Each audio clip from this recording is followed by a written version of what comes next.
Good morning, good afternoon, and good evening. Welcome to another episode of Voices for Excellence. I am your host, Dr. Michael Connor, CEO and founder of the Agile Evolutionary Group and proud host of Voices for Excellence. And today's episode is a celebratory episode where we are celebrating 1 year of VFE, and the two most extraordinary leaders that are on this episode to celebrate 1 year is, yes, who started Voices for Excellence, who started the momentum, who started the coalition. And it is an absolute honor to have back again. This might be a reoccurring thing, Dr. Marrero, and soon to be Dr. Galvan, to have you guys on, just to continuously to bring your thought leadership, your inspirational leadership, your leadership signature, and unwrapping it in totality. So all the way from episode 1, season 1, now episode 2, but I wanted to align it around the time frame of when we started Voices for Excellence. So it is absolutely my honor to have back Miss Zandra Jo Galvan, Superintendent of Greenfield Unified School District, Greenfield, California. She absolutely is one of the best superintendents. Why? She won the ALAS National Superintendent of the Year, 2023 National Superintendent of the Year for ALAS. So we welcome Zandra back, my hermana from California, and of course, my hermano from New York via Denver, Colorado right now, coming back for an encore on Voices for Excellence. It is absolutely tremendously honored to have Dr. Alex Marrero, Superintendent of Denver Public Schools. Alex and Zandra, 1 year later, what's going on? Well, happy to be back. Zandra, good to see you again. I saw you not too long ago when you were receiving that coveted award. Mike, good to see you as well. Question I have is, do I look older? Because I kind of feel it.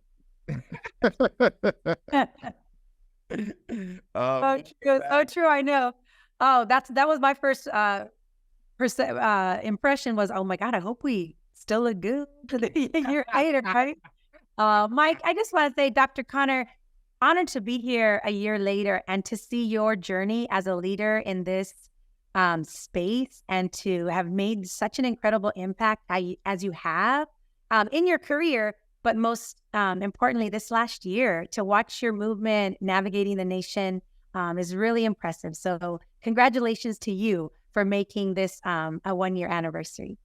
Thank you, Zandra and Alex. And I tell you this, right? Watching the both of you the past year, Alex, your work in Denver, Zandra, your work in Greenfield, but more importantly, both of you, your work nationally, is just truly invigorating. It is compelling with your leadership signature, how you're really moving the needle for kids. And it is absolutely profound, the impact that you are having in the education ecosystem. And I want to first, I want to thank both of you for supporting me in this endeavor, supporting me in my work. Zandra and Alex, you have been on the forefront with, I would say, motivating me to continue this work. So 1 year later, wow, I can only say that. But to have you still in my company, to have you still in my close knit of hermanos and hermanas, I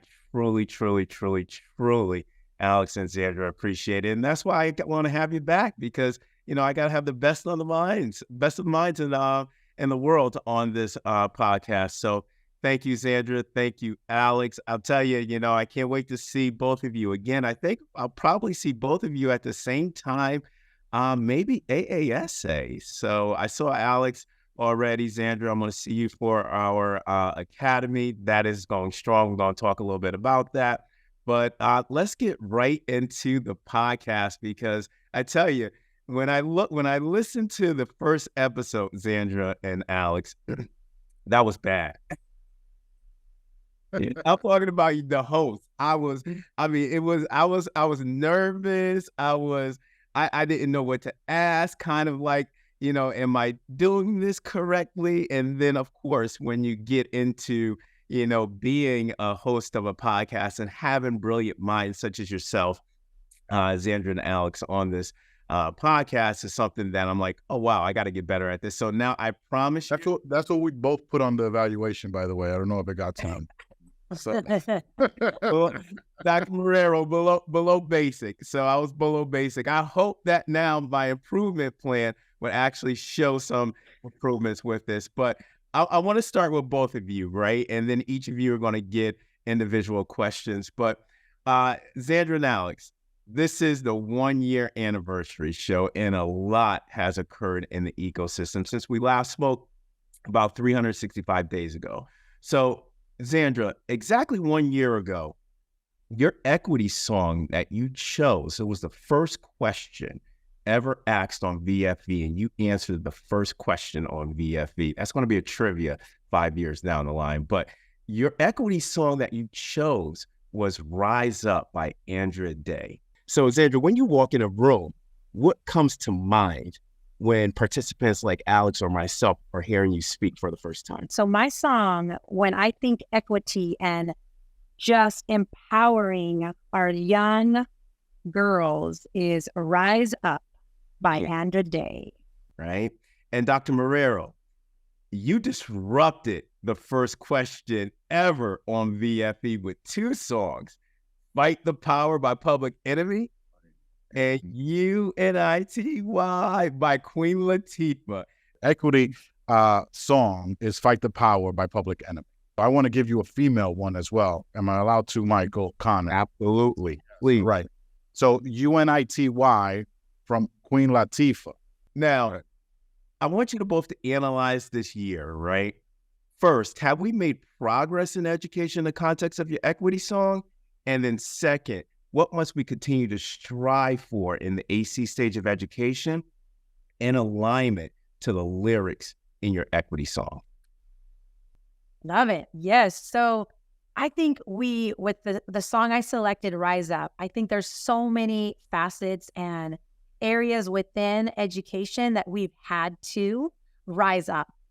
We've had to take ownership of the moment, and we had no other choice but to lead nationally. And I speak for myself, but I also speak for a series of national superintendents across in every state that has had to deal with things that they've never had to deal with in the history of their time as a superintendent.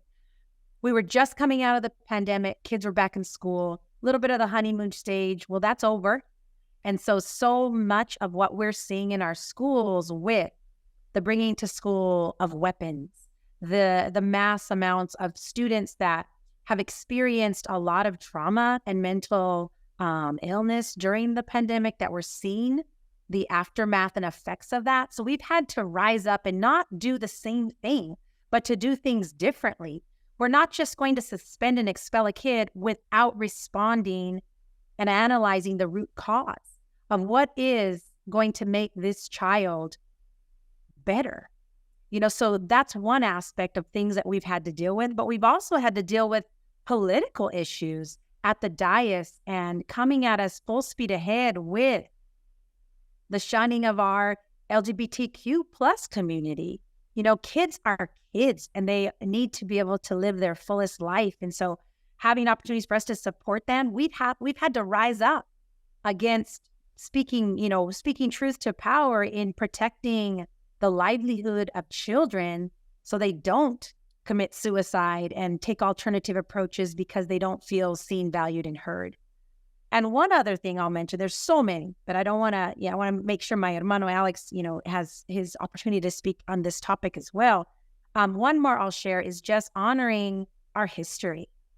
We have had to rise up and speak truth to power on many occasions when we need to speak about the honest truth about our history as people of color, being able to take up space and be our true, honest, beautiful, bold, brilliant selves when that isn't the popular choice. And we have, across the nation, been disrupting comfort because we want to make sure that we are able to be our true, honest selves. And the children are watching us. The children are watching what we do and how we create space and place for them to be their true selves and to be able to receive a wonderful education and to be able to have their post-secondary dreams fulfilled. So those are 3 occasions when, as a nation, superintendents have had to rally together to rise up. Absolutely. Well stated. Well stated. Dr. Marrero, and before we get to Dr. Marrero, it always resonates with me, Z, when you always present speaking truth to power. I think that sentiment is so powerful, right? I always say speaking truth to power is the equivalency of vision and action. So really love that. And disrupting comfort, that is exactly what the AC stage of education is. Yes, Alex, go right ahead, please. Well said, Zandra. And I have the 2 songs. So in terms of, in context of each of these great pieces, and have we made progress? I'm going to take a similar approach. I'll start local, and I'll start with UNITY, which is unity. I had the toughest year in my career, arguably one of the toughest years that I've seen anyone had to endure, from controversial school closings, firings, to data breaches, to cyber attacks, to violence, and something that has been covered nationally, a shooting that resulted in loss of life. Very serious things. So in the context of unity locally, we did unite as a group, right? And we persevered, and I was able to lead through. Did we do it perfectly? Absolutely not. The point is, we're here, and I believe that we are stronger than ever locally. However, when I look at the ecosystem, I don't know if we're as unified as educators as we need to be, considering I believe that we're under attack. So this is now beyond the state level at a federal level. So yes, local, because of unfortunate circumstances that we had to endure. No, I would say, when it comes to what's happening in our ecosystem of education and politics. In terms of fight the power, sadly, I'm going to say that we have not made progress in education in the context of that song. Zandra, you mentioned it, right? And there are several of our colleagues, and to me, they're always going to be colleagues, but former superintendents who have fallen victim to them speaking out and doing what's right and supporting students. Specifically, there is a lyric, and Chuck D says, "You got to give us what we want. You got to give us what we need. Our freedom of speech, is it, or is it freedom of death?" Right? And we've seen in many states where you're not allowed to do this. They're banning books, and I guess that's one thing that I have yet to have to battle. But I take it on as it's my battle as well. So truly, the essence of that song, fighting the power. And there are some folks in power who do not want, let me put it in perspective, you to have this podcast, and definitely not to have these guests initially, much less repeated. So imagine that, right? They would try to silence us, and they've been successful in silencing others. So we're at a crisis. I'm still up for the fight, but as every boxer that keeps moving up weight, no, you keep winning, but eventually, no, you're gonna get your blows and you can't continue. So I just hope that there are Zandra's and Mike's and Alex's who are ready to come in after us. Yeah, well stated, Dr. Marrero, because, when I think of UNITY and, when you look at perseverance, I would say your leadership was tested, but it was elevated at the same time. And Alex, what you did this past year, absolutely remarkable. Thank you. I mean, multiple trials and tribulations throughout last year that you had to deal with, and continue to lead with your head high and lead with this level of, I like to say, measurable resilience, because what you did for that community was absolutely amazing. But fight the power, you're right. And one thing when I think about fight the power is that, the question that bodes is, really the change agent, or I should say the equity agents, If you're an equity agent, what is your longevity? Both of you are equity excellence innovation agents and have had sustained successful superintendent tenures, right? It's sad to say it, it's the anomaly now. And we can't have that as the anomaly. It has to be the actual polarization, which is the mainstay or the standardization. But that segues nice into question two. And Zandra, please open this up with us, and then we'll have Alex follow up with this. But, you know, we talk about the landscape of the superintendency role, right? And Dr. Marrero alluded to it in his last sentiment that we have seen many extraordinary leaders transition into new roles within the ecosystem. But each of you have had defined, measurable, and objective success as superintendents of school when we're examining this leadership current climate, right? But what encouragement, because we're starting to see more. There was one state, Alex and Zandra, I believe last year had 29 openings, and we're not talking about one of the big states. We're not talking about California, Colorado, Texas, Florida, right? We're New York. We're talking about 29 openings in a very small state. So what encouragement can you provide leaders to stay in the executive role?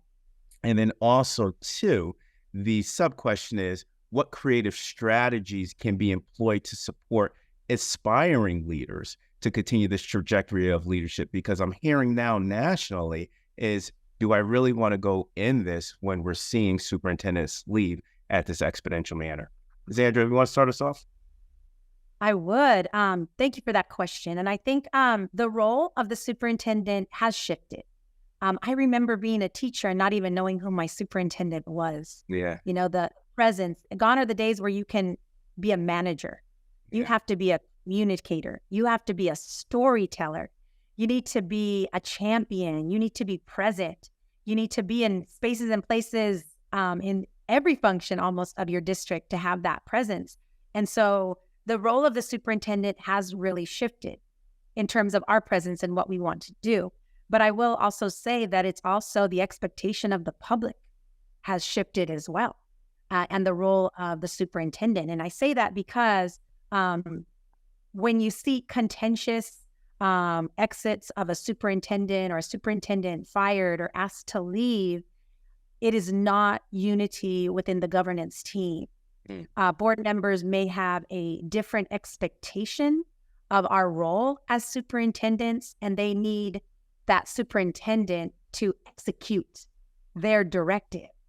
And in many cases, that is not in the heart or in the ethical standards of that superintendent. And so when you see these mass exodus of superintendents leaving, it's for a wide variety of reasons. It could be because of the board dynamics. It could be because of a group out there that's trying to get them eliminated. It could be because it's just not a fit. You know, there are some superintendents that thrive in certain communities that they don't thrive in other spaces. So that may be it. It may be, you know, tried and true, the old of, making a mistake as a superintendent.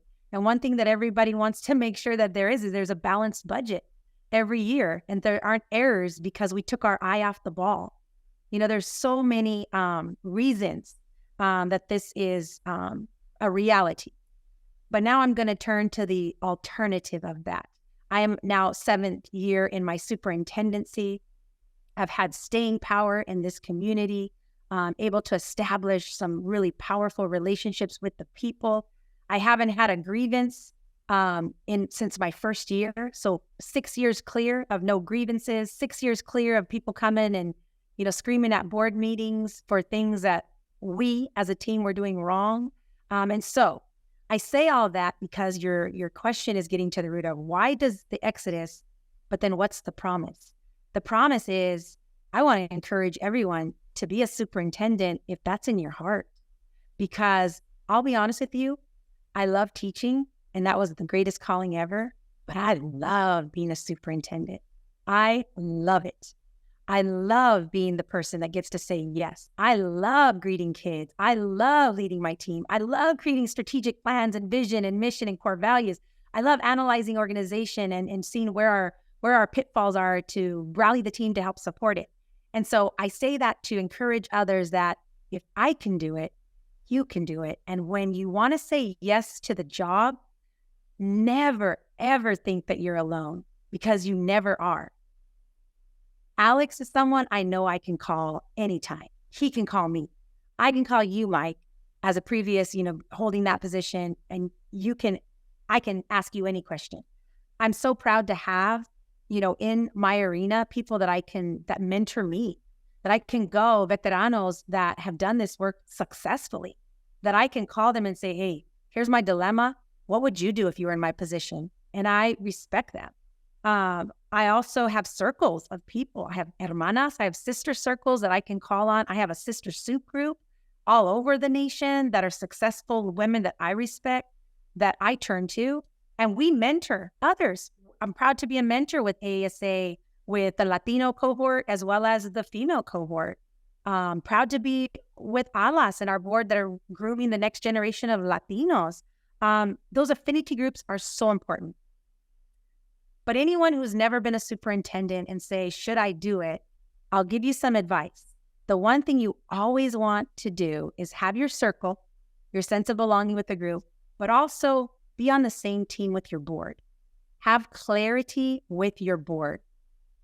I'm up for my mid-year evaluation next month, and you better believe it, I'm going to seek clarity. When you say you need to know item X is happening, give me an example what that looks like. And if I do that, is that meeting your expectation? I am all about clarity, because I don't want anyone to wonder if we're on the same page. I will seek clarity. And when you seek clarity with your bosses, which is our board as a superintendent, then your work can be done. And we understand each other, and I will meet their expectations, but I will also be able to serve the district to the degree that they need that. So that's what my answer would be. Really, yes, here's the why people are leaving, but it's the perfect time to get in the game. It's the perfect time because you're never alone. Seek clarity and seek a team that will support you in the work. Amazing answer. Amazing answer. Clarity, the impact of the network effect, the density of the network effect, and it is such a rewarding job. Absolutely. Dr. Marrero, please. Yeah, it is an incredibly rewarding job, but it's also incredibly thankless if you allow it to be. So there's not much that I can offer on top of what Zandra. No, it's the fact that she's uttered some of the same things that I'm planning to say. I'm just gonna, if I can, take it to I guess a more practical level. So the network, I'll say go much beyond networking. There's plenty of arenas where you can engage and tap folks on the shoulder.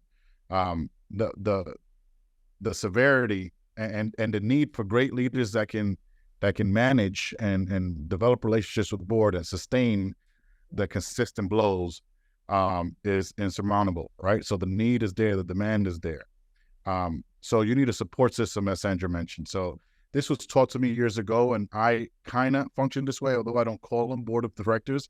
And I'm not referring to board of directors, the ones that you work for, right? So take heed to what Zandra mentioned, that it is your duty not only to level set, define how you will engage, and also how you will be held accountable, quite frankly, so there's no surprises. Unfortunately, it has come to that point that you have to have that clarity, because it's happened many times that they're quick to say, okay, you failed to do this, so you have to practice a little bit of protecting yourself. That has unfortunately defined a role, which it comes with the territory. Unfortunately, it doesn't have to. It's frustrating that it has.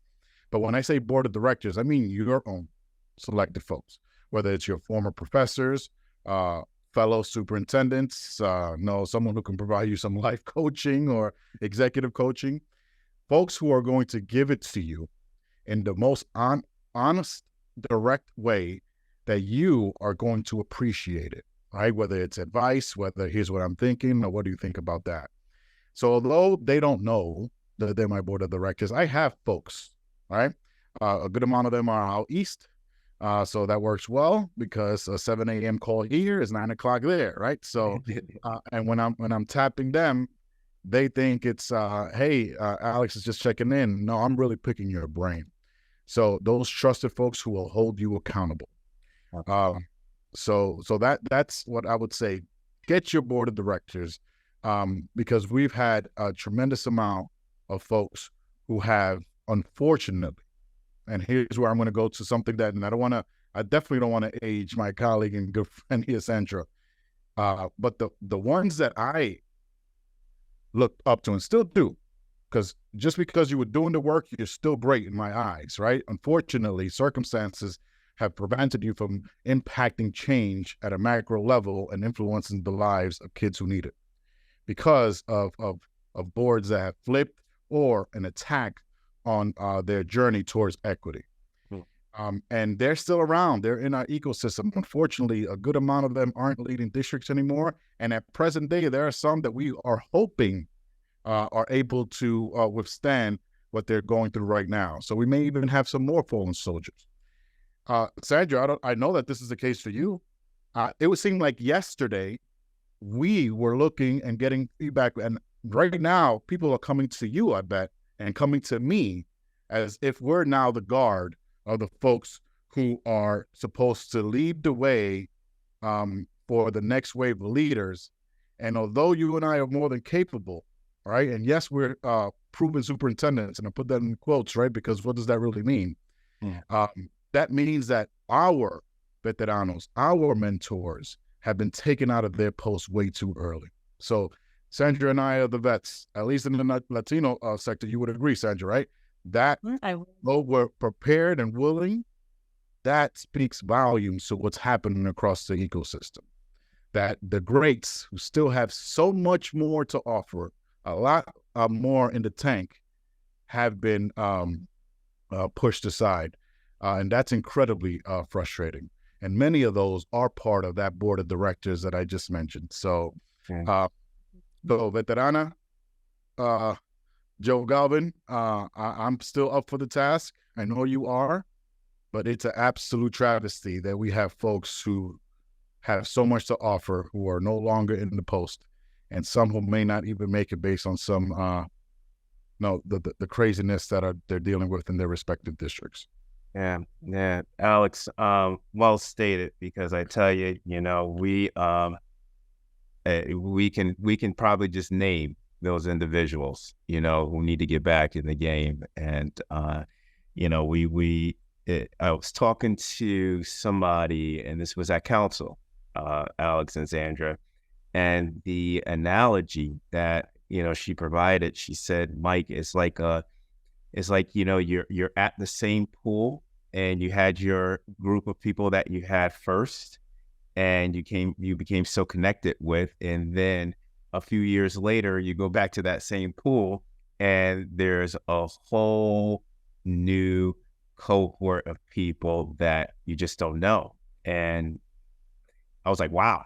And that's when we started talking about, is the superintendent role, the superintendency, becoming a cycle of people that are just leaving who make change or want to make change. So, and yes, Alex and Zandra, you've taken the torch. You're one of the individuals, the superintendents, that are the leading voices throughout this country.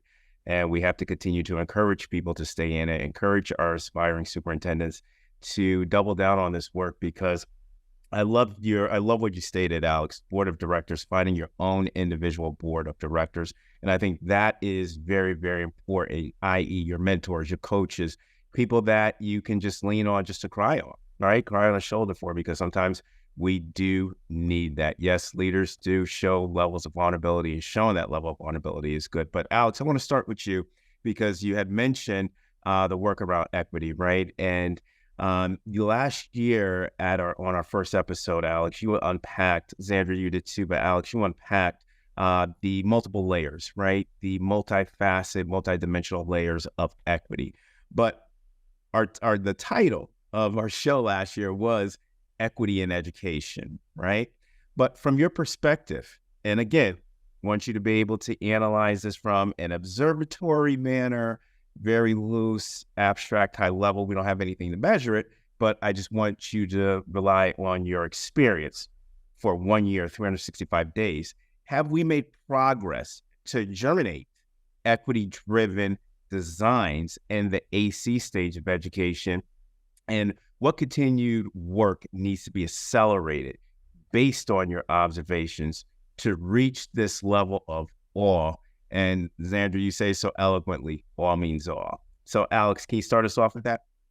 Surely. Again, two different perspectives here locally. I believe that we have made significant progress, necessary progress, I would say. No, we have closed, if you will, that COVID gap. So in the AC stage, truly after COVID, here at DPS, no, we've gotten to our pre-pandemic, levels. However, with that being said, let me put in perspective, the disparity still exists. So the gaps have been perpetual here and in many, urban larger districts when it comes to our most our historically and even present day marginalized communities. So what I've been saying, no, yes, we've celebrated the fact that we are at all-time highs when it comes to graduation. We're hovering around all-time proficiency highs, especially coming after COVID. And that should be celebrated. If we're familiar with the heart of change and the theory of change that comes along with it, we have to celebrate those short wins. But when you put it in perspective, 70, 60% aren't proficient. And that's hard when that's the reality. When you can't, when you just do the opposite story for those who easily point to us as a system that is not meeting the needs. So what I say is returning to the old normal will be a missed opportunity to build from a normal that was not serving our students or ourselves, right? So to help us move forward, it's our vision here that our learners must do more than succeed. They must thrive. And I love that word because it goes beyond a test score, right? And when I look at my migrant population, now they need to survive. They need housing. They need to be greeted and have literature and conversation in their language, right? So with all this accountability that's thrown at us, I feel like policymakers are really missing the boat. And don't get me wrong, I'm in it to win it. I'm competitive. If we want to see my students that look like us will outperform, right? Because we know what they need and we can serve them. But it goes well beyond that, especially in our current climate. So we have the saying that every learner thrives because it's every learner at every level, but in particular, even our adults who have resoundingly told us that they are fatigued and at times usually neglected when it comes to organizations and in particular education, because we always think of our students, and that's the right thing to think. But we forget that good teaching leads to good learning. That cannot be debated. That's not a theory. That's fact. You would agree. Absolutely. We can't honor the good teaching. There will be no good learning, right? And if folks are saying that we need help. So historically here, I mentioned this last time, there has been a deep-rooted history of inequity. We've seen moments where our predecessors were called to action to dismantle oppressive systems, preventing them from thriving, as we're saying that we're going to do now. Back to like 1969, where 150 Latino students walked out of one of our flagship high schools, West High School, to demand diversity amongst the district faculty and in the curriculum, cultural training for teachers, and the outright dismissal of those racist teachers. That happened in 69. So you do the math, it's a half a century later, it took someone like me to say, why haven't we moved the needle when it comes to our marginalized population, Latinx population in particular? And why did I commission a study and we still show the same segregation that was in practice in the 1960s and 70s? Yeah. Why is it that I'm now commissioning our professors to do a La Raza report to point at concrete reasons why, so we can actually shift the organization to do something about it? So yes, there's been progress in terms of BCAC, in terms of COVID, but the gaps are perpetual and it's frustrating, but I know that with this intentionality, we'll shift it. And that was long, local. So yes, with some bumps. I don't think that we're moving the needle the way that we're supposed to because of politics at the national level. So it'll be great if I'm able to accomplish it here. It'll be great if it happens in certain parts of California. What's going to happen in Texas? What's going to happen in Florida? Yeah. And Alex, well stated, because when we think about the current climate, right, the current political climate, especially superintendents with local boards, for you to even just bring up the history, the research behind the history, and then be able to commission a study to announce the recommendations or announce the findings based off of that study, where it correlates to the segregated practices that still exist.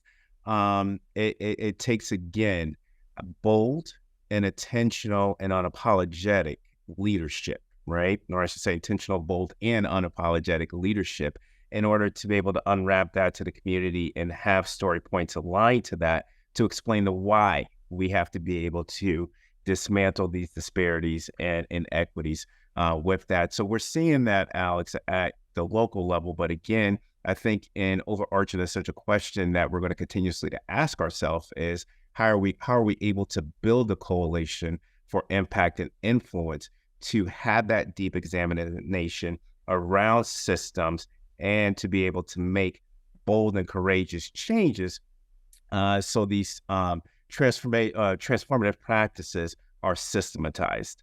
Zandra, please, your perspective on this. Yeah, gosh, there's so much to unwrap around this question. I'll start with what is success? You know, how do we measure success? And I think the equity card is loosely used nationally in terms of throwing it out there. We are a DEI district. You know, we make sure that we do this, that. What you truly know is when you see their strategic plan, or in California, we have a local control accountability plan that every district must submit to for approval, right? So it's called the LCAT. And when you look at that and you see the funding that you receive for the most neediest students, how are those funds being utilized to be as close to kids as possible? Because if it isn't making a direct impact to break kids free from the cycle of poverty, or make sure that the shoe fits. Like, we're going to give everyone a shoe because we're an all means all district, but do they have the right shoe? Does it fit them? And does it take their data from point A and move them to point Z? And so I say all of that because when we look at equity, children of color have always been failing. It's been a national crisis, but only since the pandemic has it now been America's problem now, because all of our students are now suffering. And so what it's done is it's put a flashlight and a spotlight on the need to support students with some of the learning that they weren't able to accomplish because they were out on distance learning. And here's what we know about equity. It's not the same for every kid. Everybody had a boat, but some of us had a little canoe. Some of us had a little cardboard box going down the river, and some of us had yachts. So let's just call it what it is. Our Latino kids and our Black kids, they are at home plate trying to work to get to first base. Then they got to run to second base, then to third base, and then to home plate if they're lucky and they don't drop out of school, because the system was designed to make sure that they don't make it out. It already is stacked against them. Whereas we have our more affluent kids, the kids of teachers, my kids, your kids, who start at third base. Why? Because we know how to break the system. We know how to manage the American system and break the code to receive a public education, because we are now very in positions that we know how to work that. And that's the parents that we serve. So my kids are on third base. They only have to run home and they're going to get to a university or college. So I tell you all of this because kids are at home plate. It is our ethical, moral responsibility to be their advocates and to design systems to ensure that they have success. I am a superintendent of the Greenfield Union School District. I'm the proud superintendent of the Greenfield Union School District, where I attended as a child. But my experience as a child are very different from the experience of the children that I now serve as the superintendent. And I will say this, when I was a kid in Greenfield, for no fault to anyone else, perhaps we didn't have the money or the funds or the means, I never visited a college or a university, ever. Not even in high school did I go visit a college or a university. Today, every single child in Greenfield goes to a different college or university every single year of their school career with me. They get on a school bus and they travel to a state university, a private university, a UC university, a community college, everything, because I want them to know that it's possible. And the message that the adults in our organization talk about is you can, it's just about when and what you want to do. And so organizationally, we have to design systems to respond to the needs of our students. I'm a 95% district of students in poverty. 98% of my students are Latino. 70% of my students are English learners.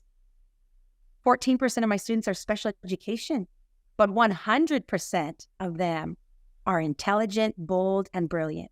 And so it's how we respond and how we move in that added value, asset-based, really acknowledging the skills that they bring to us and nurturing those gifts that they do have. The other thing I will say is how we routinely respond to data is really, really important. Prior to the pandemic, we focused on test scores, and all academics. And so that's why my initial question was, well, how do we measure success?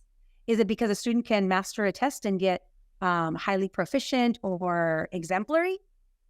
Or do we also want to nurture the side of them that their mind may not be well because they've experienced trauma? Do they know how to play well with others? Can they collaborate? Are they creative? Or can they only take a test? So we're looking at equity through the lens of designing systems and experiences for kids to ensure that they not only are academically prepared, but they're socially and emotionally stable.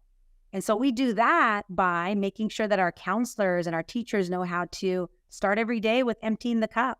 Here's what we know about students in poverty. They're dealing with a lot at home. And predominantly our Black and brown children come from homes that are in poverty. So how do we support them to empty the cup with a lesson that grounds them every morning so that then they are fully present to participate in the lesson with the teacher? So I say, lots of examples of what we've done in our work and, what I've learned over the last 7 years. But one thing that for us with equity is we have to take a bold stance. And when we see inequities existing in our organizations, we do have to call them out and to be brave to advocate for the students that our parents trust us with. The parents who send their kids to us trust us to do the right thing. And ethically, morally, we need to make sure that we are doing whatever it takes to support them and ensure that they have opportunities once they leave us. Well stated, Zandra. A bold stance, right? And that's the common thematic thread that I'm hearing between you and Alex, is how we're able to continue to be bold, be intentional around developing these systems and emptying our cup for our families. I think that's going to be critical as we move into or start going deeper into the AC stage of education, is being intentional with that work. And, we can always state on a paper or a position that we are doing, DEI work. But when we really get to the root cause, the question that arises inorganically is, are we truly designing for equity so that, you stated it, Zandra, everybody gets a shoe, but adjusting the shoe size based off of each individual student? So Zandra, I'm going to stick with you. So again, as I stated from the outset, congratulations on being named 2023 ALAS National Superintendent of the Year. Yay! Right. So I this was like the worst. Zandra and Alex, I'll tell you this, Zandra, this was like the worst kept secret for like so long. And I just kept my mouth. I think that's probably the only secret I ever kept shut or quiet ever in my life. But super, super happy for you.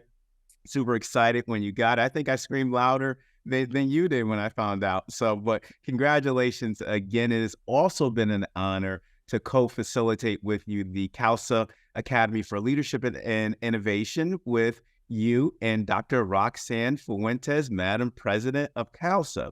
But I want to go back to our academy, right, Zandra, because I think that this is just not only problems of practice that districts encounter or learning organizations encounter, but I think it's more problems of context, very broad nationally, with a level of causality around some of the broad quandaries that they're facing within their learning organizations, right? So when we unpack this, we hear a national narrative around this interpretation and memorializing theoretical concepts of, yes, the science of reading.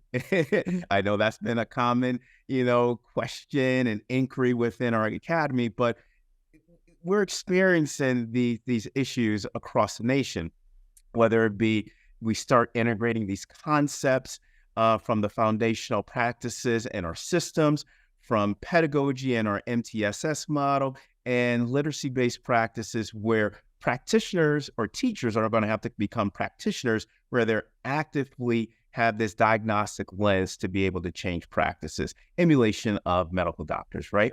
But based on your expertise, Zandra, knowledge and also understanding of the landscape, what strategies at the systems, school, and classroom levels would you suggest will ensure a successful paradigm shift with literacy instruction? Mm-hmm. So with literacy instruction, I think it's, I will share a little brief history. I've been in this business since 1993 when I became a first year teacher, a great third grade teacher in 1993, first fresh out of college, and realized it was in the era of the pendulum switched from really focusing on phonics only in class. And then I switched within my tenure as a teacher to Title I Part B, who was a large amount of funding with No Child Left Behind and Reading First initiatives across the nation. We were to be very, very direct and explicit with phonics. And then we switched to an era with whole language where kids were not to teach them intentional letters and sounds and anchor them to those letters, but to make sure that they were reading only books and learning through a whole language approach. We learned a lot, and we learned of what went well and what did not go well. Today, we are looking at the science of reading through a lens of, oh my gosh, this is something so new, and it's the recipe that's going to just be the solution to everything of all of the world's problems. It's not rocket science. It's not. I'm here to tell you, as a person who was a specialist, and I was a state consultant for California when I was a third grade teacher, and people came through and said, what are you doing? Like, how are you differentiating instruction? And you're teaching them in a way, and you're looking at data and assessments, and you're responding to the data and giving them more doses of what they need and less doses of what they don't need. And you're sharing that data. Yeah, it was just good teaching, effective first teaching from the gate, and responding to data and talking through with my colleagues in our professional learning communities about what responses are you doing? Alex has better scores than I do. What did you do? Let's share and exchange. Mike has, a class that needs extras of this. Who has that expertise? So the science of reading is not anything new. It's just being intentional with the way we teach reading to students in small groups, in differentiated groups, the way we heterogeneously group them, the way we homogeneously group them for short periods of time during the instructional day to ensure that they have what it takes. It's all about the decoding, phonemic awareness, phonics, blending and segmenting, all of the basic things that we know. But the difference is now we have to be uber intentional to look at the data to respond to that, and also to look at root causes of what is it that is missing. And I will give a shout out to my beloved Calza, super proud to be the immediate past president for 2 years and a member for many years. And then also to my beloved Alas, who we just love at the national level to be able to have expertise across the nation, is when we do identify bright spots and best practices, we share those with our members, and we want to replicate those. So going back to you said about this innovative academy that Calza has, we get to travel, to the south, to the central, to the north of California, and find districts that have solutions to the problems of practice that we're experiencing. When we look at our data and we find districts that have elementary schools that students have not made adequate progress in reading, we're able to find a district that is similar with the same demographics that have made gains. Well, guess what? We're going to go visit them, and we're going to go learn from them and find out what are they doing differently that we could adopt, so that then the work is lighter because we all have the same focus, but we have different solutions to that focus. And so this academy allows us to travel. So I'm really proud that in December, you and I will be taking about 8 districts comprised of about 30 to 40 people to go visit districts that have the science of reading down, that have artificial intelligence down, like all these practices that we want to make sure that are solutions for our members of ALAS and CALSA. Yeah, Zandra, excellent answer, because I think the only way that we can really truly start memorializing these practices and creating, I like to say, a national common language around instruction, we have to be able to go see what these best-in-class practices look like, and also talk in a shared manner, i.e. social capital, to be able to learn from each other. But one thing that I admire about you, about Zandra, is executive instructional leadership, right? I always say that the lead leader has to be the lead instructional leader of the district, just like every single principal. He or she has to be the lead instructional leader of their individual building. And to create a learning organization like that, Zandra, where you are not only just talking high levels from an architectural operating model sense, but you can actually go down to the classroom and apply these specific practices in a granular context. Absolutely love that. We need more executive instructional leadership at the helm. But Dr. Marrero, I want to pick on your exceptional expertise, right? And this goes down to culture. When you were answering question 1 and question 2, Dr. Marrero, it just showed the practical level of implementation with your expertise around culture, right? But now, when we assess our culture as an industry, all right, we're going broader beyond Denver Public Schools. There are several evolving functionalities where we have to continue aligning new norms within our learning organizations in the context of culture. Now, 2 macro themes among these culture shifts, Alex: AI and addressing mental wellness, as well as health for all. Now, as you continue to frame culture around your vision and strategy for Denver Public Schools, broadly just sharing your expertise, how do we continuously to build social capital, human capital for culture in the context of these new elements from the DC stage of education? Zandra had mentioned it so eloquently that there's these new discoveries from the DC stage of education, obviously AI and addressing mental health and wellness. How do we structure that or lament that in the core tenets of our organizations? Great question. There's a lot that I can share, and it's all rooted in what we call the adult experience of our strategic roadmap, right? Because you mentioned AI and you mentioned mental health and everything that is the social, emotional component, I believe, when it comes to our adults, the way that you phrase the question. I'll tackle AI first, because this technology is truly transforming our world, right? And we here at DPS are a member of the Council of Great City Schools, and we've partnered with the Consortium for School Networking and Amazon Web Services to launch a readiness checklist to assist school districts in identifying readiness for AI adoption. So we're one of 4 districts, so we have a little bit of a head start. We also have some brilliant folks downstairs who can really give a response that'll make folks really scratch their heads. The checklist is a starting point to intelligently and thoughtfully implement AI technologies that align with instructional and operational objectives. At the same time, honoring the adult experience so we can learn this together. This is not something that I know well either, right? So, and what we've discovered, there are two camps. Districts, groups, if you will, that completely are adverse and ban generative AI because of potential issues like students cheating, right? That's that group. Please don't group. And other districts, far fewer, who embrace the technology and are looking for ways to advance student learning experiences through AI.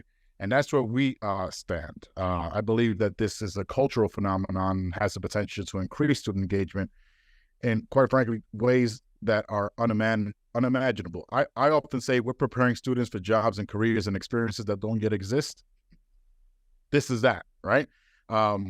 We believe that there is some concerns, in particular when it comes to PII, personally identifiable information. So there are some things that we have to protect. As I mentioned earlier, we had a hack, right? So bad actors are making this adoption incredibly challenging for us.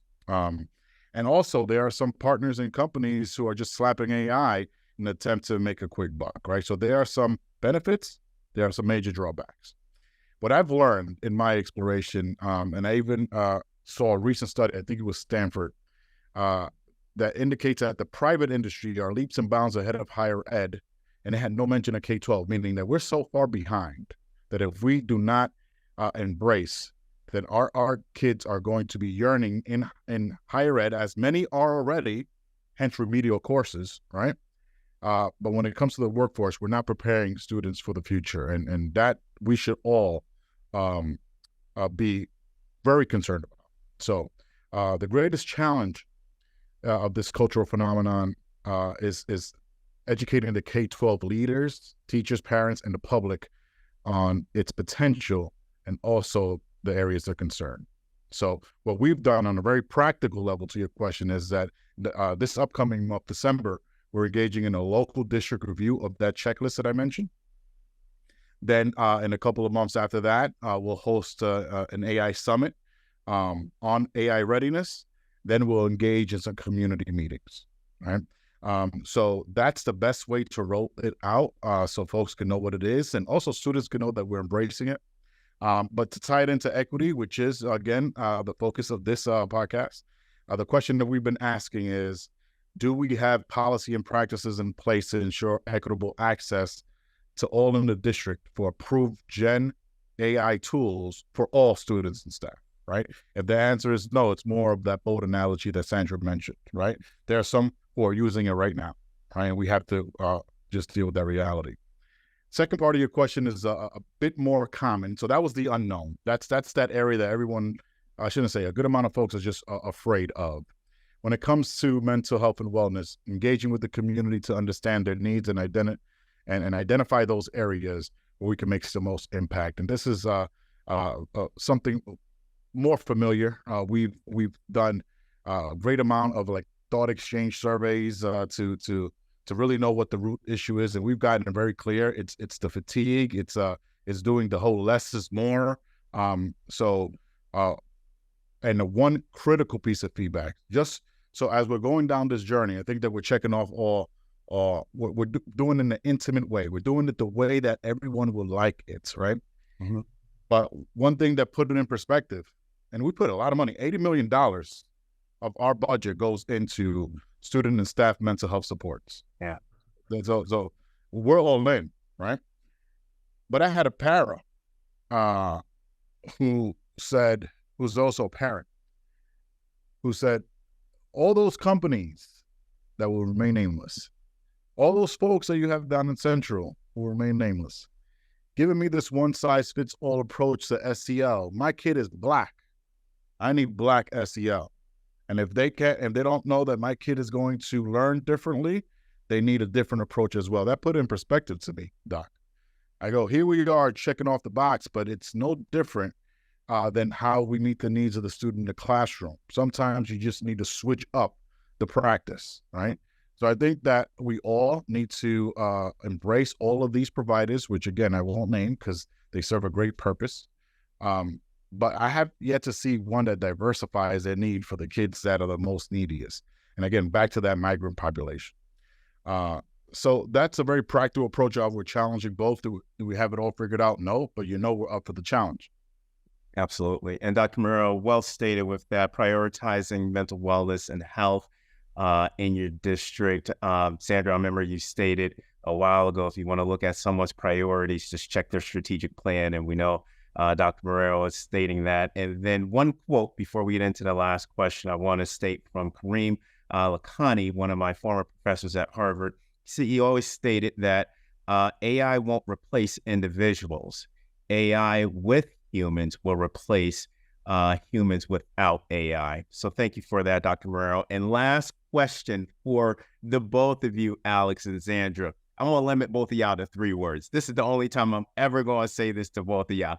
Only 3 words, 1 year later. So 1 year later, Zandra and Alex, what 3 words do you want today's audience and listeners of VFE to leave with regarding the same question I asked you last year, achieving equity, excellence, and innovation in the AC stage of education?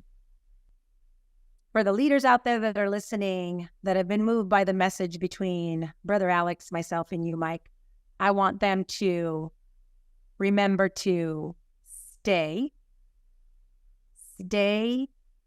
in the position and move up. So stay so that you can live out your passion and your purpose. So stay, passion, and purpose, because kids need us. Love it. Stay, passion, and purpose. Alex. Very similar, but with a little bit of a twist. And you kind of cheated too, Zandra, so I feel good. Here it is. Do your job. But hold on. Here's my explanation to it. Don't be afraid to do your job, because you'll lose your job. And you are allowed to ask yourself and those that you are responsible for, can you afford that? And if the answer is no, then that's okay. But if you're all in, you're all in. Don't be afraid to do your job. I'm being responsive as a student here, because you'll lose your job. Because at that point, you've compromised yourself. And at that point, I say, get out of the way, because Zandra and I are coming. Listen, I'm going to add in the other 3, which makes it 9 words, right? Hate, passion, and purpose, but do your job so you won't lose your job. Alex and Zandra, this means so much to me to come back on 1 year later to celebrate with my listeners and my audience that VFE, right? This is truly a professional learning mechanism, asynchronous for my audience. And Alex and Zandra, because of you, 25 different countries, over 500 unique downloads per episode, and both of you started this evolution. So thank you, Alex. Thank you, Zandra. Zandra, if my audience wanted to reach out to you, how would they be able to contact you? Sure. So on Twitter it's at ZJ Galvan, Instagram at Zan Galvan, and then Facebook and LinkedIn with my full name, Zandra Jo Galvan. Thank you, Zandra. Alex? I think all media platforms are the same. It's Dr. Alex Marrero, just as is, DrAlex Marrero. That's for X. Instagram, I believe it's the same for Instagram. We're both on the ALAS board. Go to alas.edu.org and you'll see some more contact information as well. Feel free to contact us there. Thank you, Alex and Zandra. We'll do this again 365 days later and ask the same questions. Thank you so much. And on that note, onward and upward, everybody. Have a great evening.